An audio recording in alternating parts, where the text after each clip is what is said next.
In the late 19th century, the idea that disease and death proliferated in poor black communities was taken as a given, even among doctors. Physician Rebecca J. Cole, one of the first black women doctors in America, pushed back against this racist assumption over a 30-year career in public health. As both a physician and an advocate, she worked to give her own community the tools and education they needed to change their circumstance, inspiring generations of doctors who focused specifically on black communities. "We must teach these people the laws of health, we must preach this new gospel," Cole wrote in an 1896 issue of the periodical The Woman's Era. That gospel, she continued, was that the respectability of a household ought to be measured by the condition of the cellar. That guidance may seem simple enough today. A house with a clean cellar instead of a rotting one is healthier for its inhabitants, but its real significance was to challenge the long-standing widespread belief that disease and death were hereditary in black people. Cole was born in Philadelphia on March 16, 1848. Though not much is known about her childhood, medical historian Vanessa Northington Gamble learned from census records that her father was a laborer and her mother, Rebecca E. Cole, was a laundress. She was the second of 4 children. Cole attended the Institute for Colored Youth, the only school for both girls and boys of color in the state. The institute was chartered by Pennsylvania in 1842 with the express purpose of training black youth to be teachers of their black communities. Cole excelled academically. She was even awarded $15 upon receiving her high school diploma for excellence in classics, according to the institute's 1863 annual report. In 1864, a year after graduation from the institute, Cole matriculated into the Women's Medical College of Pennsylvania, WMC, the first school in the U.S. to award women the degree of medical doctor. At the time, only an undergraduate degree in medicine was required to become a physician. It wasn't until after World War I that today's 4-year medical school with residency became a requirement. Upon completion of her thesis, titled The Eye and Its Appendages, Cole graduated in 1867, becoming the first black woman to graduate from the college and the second black woman physician in the U.S. Cole's thesis, The Eye and Its Appendages, from 1867. Drexel University College of Medicine Archives. Cole was in an early vanguard. 3 years earlier, Rebecca Lee received her medical degree in 1864 from the New England Female Medical College in Boston. 3 years after, in 1870, Susan Smith McKinney received hers from the New York Medical College for Women. Historian Darlene Clark Hine writes that Lee, Cole, and Stewart signaled the emergence of black women in the medical profession. These 3 women ushered in a generation of black women physicians who worked to make medicine accessible to black people through community-based healthcare. Between the end of the Civil War in 1865 and the turn of the 20th century, Hine has been able to identify 115 black women physicians. The establishment of women's medical colleges and black colleges were essential to the training and success of black women physicians. But integration, with all its benefits, had a catch. By 1920, many of these colleges had shuttered, and with the increasing number of integrated coeducational colleges, the number of black women physicians dwindled to only 65. In the early days of her medical career, Cole trained with some of the most notable women physicians of the day. At WMCP, Ann Preston, a leading advocate of women's medical education and the first woman appointed dean of the college, served as Cole's supervisor. Cole continued on to become resident physician at the New York Infirmary for Indigent Women and Children, founded and run by Elizabeth Blackwell, the first woman to earn a medical degree in the U.S. and her sister Emily. Staffed entirely by women, the infirmary provided comprehensive health care, including surgical procedures, to the city's poor and underserved. It was here that Cole found her passion for providing much-needed medical services to underserved communities, known as medical social services.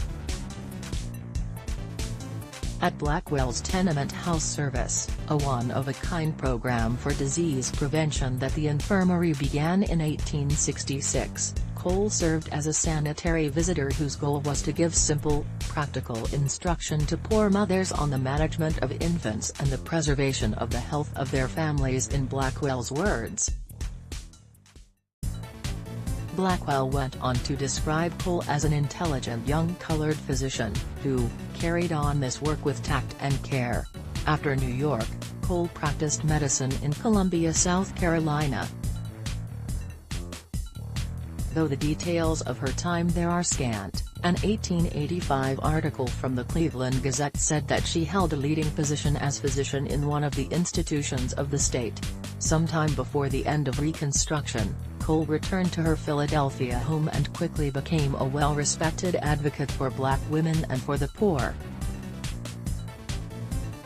Darlene Clark Hine writes that, "Our racial customs and negative attitudes toward women dictated that black women physicians practice almost exclusively among blacks, and primarily with black women, for many of whom payment of medical fees was a great hardship."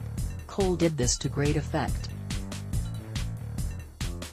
Excluded from hospitals and other medical institutions, black women paved their own way by establishing their own practices and organizations within their communities.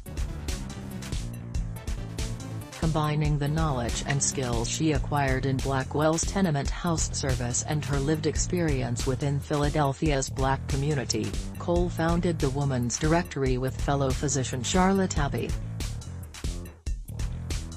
The directory provided both medical and legal services to destitute women, particularly new and expecting mothers, and worked with local authorities to help prevent and fairly prosecute child abandonment. The first building to house the Woman's Medical College of Pennsylvania, in 1850. Cole graduated from the college in 1867. Wikimedia Commons, at the turn of the 20th century, tuberculosis posed a particular problem for black communities. Even as rates of infection went down among white people, they shot up among black people. Not all physicians agreed on the cause of this disparity. There was a belief after the Civil War that the enslaved had never had tuberculosis, and it was only after the Civil War that you see more cases of tuberculosis in black people, Gamble says in an interview with Smithsonian.com. So the question was, why is that? In the journal article Culture, Class, and Service Delivery, The Politics of Welfare Reform and an Urban Bioethics Agenda, Gerard Ferguson shows that physicians refuse to treat black communities based on a prevailing belief that disease was inherent and, so treating them would only waste public resources. You find some physicians who said it was something inherent in the bodies of Africans, that their lungs might be smaller, that their bodies were frail, and that tuberculosis was going to solve the race problem, says Gamble. Even black physicians observed that their tuberculosis was more prevalent after slavery, but the difference, Gamble says, is that they pointed to social conditions. Civil rights leader and sociologist W.E.B. Du Bois adopted a sociological approach, looking at how social conditions contributed to disease, but he argued that one reason for the high rates of tuberculosis among black people was their ignorance of proper hygiene. Cole, however, did not see the problem as stemming from ignorance in black people so much as a failure of white physicians to treat infected black people. Hosts of the poor are attended by young, inexperienced white physicians, she wrote in response to Dubois in the periodical The Women's Era. They inherited the traditions of their elders, and let a black patient cough, they immediately have visions of tubercles. He writes tuberculosis, sick, and heaves a great sigh of relief that one more source of contagion is removed. She went further, challenging discriminatory housing practices and opportunistic landlords that kept black people living in unhealthy conditions and thus made them more prone to contagious diseases, justifying their continued oppression. Cole in turn advocated for laws that regulated housing that she called cubic airspace laws. We must attack the system of overcrowding in the poorer districts, that people may not be crowded together like cattle, while soulless landlords collect 50% on their investments. Cole's understanding of the interplay of racial inequity and health was prescient. More current research shows that social inequality, not biology, is to blame for most racial health disparities. Cole's medical work, in combination with the sociological work of scholars like Dubois, helped to establish a multifactorial origin of disease and in the process undermine monocausal and reductionist explanation for disease that emphasized inherent biological and behavioral characteristics, Ferguson writes. For Gamble, this debate illustrates how Cole combined her insight on the intersection of health, race and poverty, when she calls out physicians for their racism because it adversely affected the health of black people. It shows that our discussions about health inequities and the people who are fighting against these inequities goes much further back than we talk about today. Later that year, Cole joined two generations of black women activists in Washington, D.C. to organize the National Association of Colored Women in Washington. Late historian Dorothy J. Sterling identified Cole among the many pioneering women who played key roles, including anti-lynching crusader Ida B. Wells and abolitionist Harriet Tubman. In 1899, she took up a post as the superintendent of the Government House for Children and Old Women that provided medical and legal aid to the homeless, particularly children. She closed out her career in her hometown of Philadelphia as head of House for a Home for the Homeless, a post she took up in 1910 and held until she died in 1922. A large part of her legacy is that, she thrived and created a career at a time where she saw no physician who looked such as she, says Gamble. The importance of combining medicine with public health, and her emphasis on the social aspects of medicine, shows that medicine does not live in a bubble,